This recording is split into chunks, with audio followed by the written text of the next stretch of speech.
যুক্তরাজ্যে বেকারত্বের হার বেড়ে দাঁড়িয়েছে ৫%, যা মহামারীর পর সর্বোচ্চ। জাতীয় পরিসংখ্যান অফিস বা ONS এর তথ্য মতে সেপ্টেম্বর পর্যন্ত ৩ মাসে চাকরির বাজার দুর্বল হয়ে পড়েছে।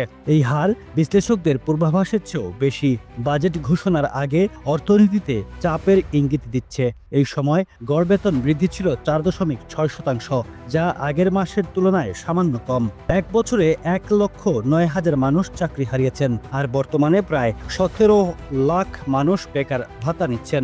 বিশেষজ্ঞরা বলছেন, সরকারি খাতে বেতন বাড়লেও বেসরকারি খাতে বেতন বৃদ্ধি কমছে, কারণ চাকরির বাজারে প্রতিযোগিতা বাড়ছে। সরকার বলছে, এ পর্যন্ত ৩,২৯,০০০-এর বেশি মানুষ নতুন করে কাজে যোগ দিয়েছেন। তবে এই পরিসংখ্যান প্রমাণ করছে, ব্রিটেনের কর্মসংস্থানে এখনও বড় চ্যালেঞ্জ রয়ে গেছে। ইফকো ব্র্যান্ডের কোয়ালিটি, স্বাদ জগতে ফাটাফাটি।